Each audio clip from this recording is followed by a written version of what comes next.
ઓલો ભાઈ એના બાપાના ખબર કાઢવા જતો હતો હોસ્પિટલે, તો એનો ટપુડીઓ હારે થયો, પપ્પા પપ્પા મારે પણ દાદાને જોવા છે. કે લઈ જાઓ, બાળકને લઈ જવાની મનાઈ હતી પણ કે લઈ જાઓ, દીકરાનો પ્રેમ. તે કાસમાં લે મૂસો કરીને દેખાડ્યો. તે દાદા વેન્ટિલેટર ઉપર હતા, બધે ભૂંગળાને વાયરને લગાડેલા, દાદા લેર કરતા હતા. ઘરે આવીને દાદીમાએ પૂછ્યું, બટા તાર દાદા શું કરતા હતા? ચાર્જિંગમાં મૂક્યો હોય એવું લાગ્યું. એને એમ કે દાદાની બેટરી વહી ગઈ, દાદાને ચાર્જિંગમાં મૂક્યો. બોલો, એવી પરિસ્થિતિ આવે ત્યારે દ્વારકાધીશ સામે આપણે કેટલા સમ ખાધા છે તમે કલ્પના યાદ કરો. હે દ્વારકાધીશ, અમે કચરો નહીં નાખીએ. આપણે 2 મહિના ઘરે રહ્યા સાહેબ, આકાશ ચોખ્ખું થઈ ગયું હતું, પૃથ્વી ચોખ્ખી થઈ ગઈ હતી. એના ઉપર ખબર પડી આપણે કેટલી ગોબરાયું કરીએ છીએ. આ બાબત હું અમેરિકાને વખાણ કરીશ. એ લોકો કોઈ દિવસ જાગતા વેત કરાગ્રે વસ્તે લક્ષ્મી નથી બોલતા, પણ ઈ આ છે ખરાબ કામ નથી કરતા. એ લોકો જાગીને પરવસ્તન મંડલે વિષ્ણુ પત્ની નમસ્તુભ્યમ પાદર્શ ક્ષમસ્વ મે એ કોઈ દી માં પૃથ્વીને પગે નથી લાગતા, પણ ઈ માવો ખાઈને કોઈ દી પૃથ્વીમાં થૂકતા નથી. એમાં ગુણ છે ઈ કહીશું. એ નાતી વખતે ગંગા જમના સરસ્વતી નર્મદા સિંધુ કાવેરી તમામ નદીઓ મારા નાવાના જળમાં આવશો એ કહેતા નથી, પણ એ જળને ખરાબ કરતા નથી. એની નદીઓ, એ નદીઓમાં વહેતા નીરમાં એ કોઈ દિવસ કહેવાય ગયો કાગળનો ટુકડો ફેંકતા નથી.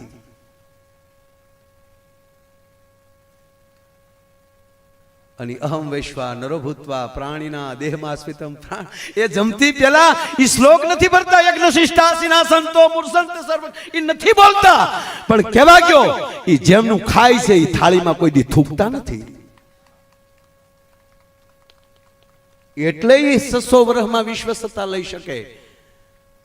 આપણે જાગીએ કરાગ્રે વાચે લક્ષ્મી કરમૂલે સરસ્વતી, જાગીને છોકરાને મૂકી હેઠું બેહની લાતે તું કે છો કે આમાં લક્ષ્મી વસે છે, ગોવિંદ વસે છે, એનાથી તું નો કાઠલા પકડી કોકના. કહેવાનો મારો અર્થ આ બધું હવે આપણે કરવું પડશે. હું કાલ જ માધવપુરના મેળામાં હું બોલ્યો છું કે આ તમે જ્યાં જામનગર પટો દ્વારકાધીશની આજુબાજુ જેટલા છો સોમનાથ સુધી, એમાં આપણું મવાઈ આવી જાય, અમે આવી જાય ભેગા. આપણી પાસે માસ્તર સાહેબ જેવી તેવી જવાબદારી નથી. આ બેઠેલા મારા યુવાન ભાઈઓને તમારા દીકરા તરીકે કહું છું, પરદેશનો માણસ એરપોર્ટમાંથી ઉતરે છે ને જામનગર અને દ્વારકા આવવા આવે છે ને, એ પરદેશમાંથી સીધો આવે છે. એને ખબર નથી કે આ ભારતનું ગુજરાત કહેવાય, અથવા તો આ બરડો કહેવાય, આ હાલાર કહેવાય, આ ઓખો કહેવાય, આ ઘેડ કહેવાય, એને ખબર નથી. એ ડાયરેક્ટ તમને ભારતના નાગરિક તરીકે જોવે છે. જે વર્તન હશે ને એ વિશ્વમાં જઈને એના દેશમાં જેની વાત કરવાનો છે. એટલે મોટામાં મોટી જવાબદારી આપણી આવે છે. આપણે દ્વારકાધીશની નજીક છે ને ભાઈ. કોણ છે આથી માણસો દુનિયા જેને પગે લાગવા માટે સવારના 4 વાગ્યાના લાઈનમાં ઉભા હોય, એને બદલે તમે અમે તો તમારા દર્શન કરીએ ને, મારા અમે ધન્ય અનુભવ છે. શું કામ? તમે 2-3 દિવસે તો દ્વારકાધીશના ધરાર એમ કહેવાય કે એની ધજાના તો દર્શન ફરજિયાત કરતા હશો, તો તમે કેટલા ભાગશાળી છો. નગર એક બેન મંદિરે ગયા, ધડદીને બેલ વગેરે, હે ભગવાન હાથે હાથ ભવ મને આ પતિ આપજો. તો પતિ વાહે જ ઉભો હતો, જો ભગવાન આ ભવ પાછો હાથમાં જોવો જોવે. એટલે કેવું કંટાળી ગયું છે બોલો. પણ વાત એ કરતો હતો ભગવાન કૃષ્ણને ભગવાન શું કામ કહે છે? એને કંસ માર્યો એટલે ના. ભગવાન રામે રાવણને મારી નાખ્યા એટલે ભગવાન કે નહીં. એ ભગવાન ક્યારે કહેવાય કે જેને જતું કરતા આવડે છે. હાથમાં સુદર્શન ચક્ર ધારણ કરવાની જેનામાં તાકાત હોય, બ્રહ્માંડનો ગોળો તોડી નાખવાની તાકાત હોય, અને છતાં શિશુપાલની હોહો ગાળ્યું સહન કરવાની તાકાત ધરાવે ને, ઈ કૃષ્ણ બની શકે. એમણામ ન બની શકાય સાહેબ. કોથળી પીધી નથી ને રોડે નીકળે વિયાવે એટલે હોય એટલે રહેવા દે. ભગવાન રામ શું કામ? મારે 1-2 પ્રસંગ 1-2 વાતો કરવી છે તમારે, કારણ કે માઇન્ડ હાથમાં આવ્યા છો. કેટલી સંખ્યા, બોળી સંખ્યા સાહેબ. જે રોડેલી નીકળી ત્યાં ટ્રાફિક સાહેબ. પૂછો તો કરો સાહેબ ને, કેટલું માણસો, અને દિવસે એટલું હામું એટલું મળતું હતું અને હજી એટલું હાલ્યું જ આવે. એટલે એકવાર આ ગોજિયા પરિવારને તાળીઓથી વધાવો સાહેબ. આ જે કામ કર્યું છે, બસ આવો મેળો કરો, હારે જમો, હારે ઉત્સવ કરો, બસ તૂટી જાઓ બીજાને ભેગા કરવા હાટુ, મોજ કરી લ્યો. અને હવે સાહેબ ને બેઠા વાત કરતા હતા, મેં કીધું આ 10-15 વર્ષમાં સાહેબ ધાર્મિકતા બહુ વધી છે બાપુ. હું તો આ વિદ્યાપીઠના તમામ આચાર્યોને કહું છું કે તમારા ભૂદેવના દીકરાને ભણાવી થાકી જાઓ, અમે એટલા યજ્ઞો ચાલુ કરાવીશું કે અમારો ભૂદેવ એક નવીરો ન રહેવો જોઈએ છે.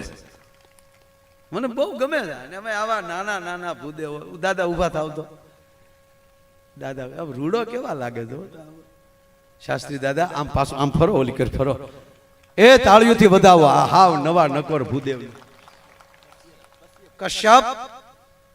કશ્યપ દાદાના ચરણોમાં પ્રણામ.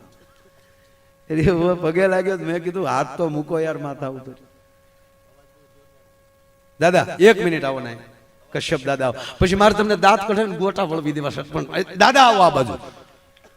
હા, અરે એક ગોર દાદા તમને કહું ફેરા ફરવતા હતા. આપણે ગામડાના દાદા, ભલે દાદા તેથી અમારે સંસ્કૃત વિદ્યાપીઠમાં અમારા ભૂદેવો ભણ્યા નથી, પણ દ્વારકાધીશનું વચન છે કે મારા દેશનો ભૂદેવ જેને ડાબે ખંભે જનોય હોય એના મોઢામાંથી જે નીકળે વેદ જ નીકળતો હોય છે. એટલે અમારો વરરાજો ફેરા ફરતો હતો, ગોર બાપા ઉભેલા કંકાવટીને ચોખા લે, ઓમ શુભ લગ્ન મંડપ જય. વરરાજાના પગમાં લિંગ, બૂટ મોજા કાઢીને વરરાજાના જમણા પગનો અંગૂઠો ખેતરપાળને અડાડો. અણવર કાલ્યો ગોર દાદા 100 રૂપિયા તમારો અંગૂઠો અડાડી ગયો.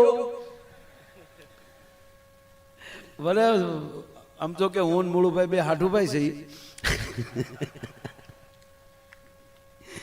અમે બે એક જ શોરૂમમાં છીએ.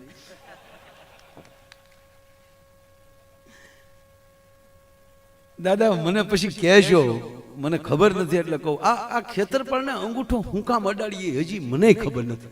જેને પૂછ્યું કે હું કામ અડાડતા, કે બાપા અડાડ્યો, અમે અડાડીએ. લે આ બહેનો ઉકરડી ઉઠાડવા જાય, ઉકરડી છે કોની છોડી, કાંઈક તો છે મને ખબર છે, હું કહું નહીં. અમુક વસ્તુ એટલે સારી વસ્તુ છે, બહુ સરસ વસ્તુ છે. એ કોક દી મને એકલા મળજો, ખરેખર કે બહુ સરસ.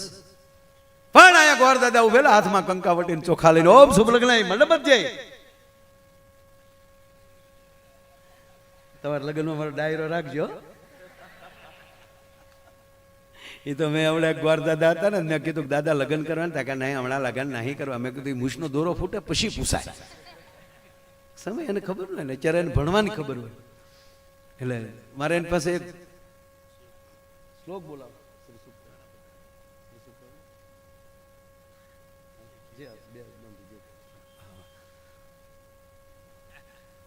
એટલે લગ્ન કરો તો ડાયરો મારો રાખજો. એટલે અહીંયા ગોર દાદા ટૂંકમાં એક ઉપાડી એટલે વાત કીધું. ગોર દાદા હાથમાં કંકાવટીને ઉભેલા, વરરાજાના પગમાલી બૂટ મોજા કાઢી નહીં, વરરાજાના જમણા પગનો અંગૂઠો ખેતરપાળને અડાડો. ગોર દાદાને કીધું, કાલ્યો દાદા બીજા 200. એ ભાઈ રૂપિયાથી નો હાલે, વિધિમાં ફેરફાર નહીં. વરરાજાનો અંગૂઠો અડાડો પડે. બાપા તો તારું નો કહો, અણવર તારો પણ પગનો અંગૂઠો ન ચાલે, તારા બાપુજીનો પણ ન ચાલે. વરરાજાનો જ અંગૂઠો ચલાવવો પડે. કે ગોર દાદા આલ્યો બીજા 200 પડી, મુદ્દો રહેવા ગયો. ગોર દાદા કે પણ છે હું, બીજું કાંઈ નથી દાદા, અમે હજી સુધી વેવાઈને નથી ખબર પડવા દીધી, તમે ખેતરપાળને હું કામ ખબર પાડવા માંગો છો? ગોર દાદા તોય ન સમજાવ. નહીં ભાઈ, ચોખવટ કરો. ચોખવટ એટલે અંગૂઠો જ નથી. આ પગ બૂટ મોજામાં છે ત્યાં સુધી જ રૂડો છે બાપા.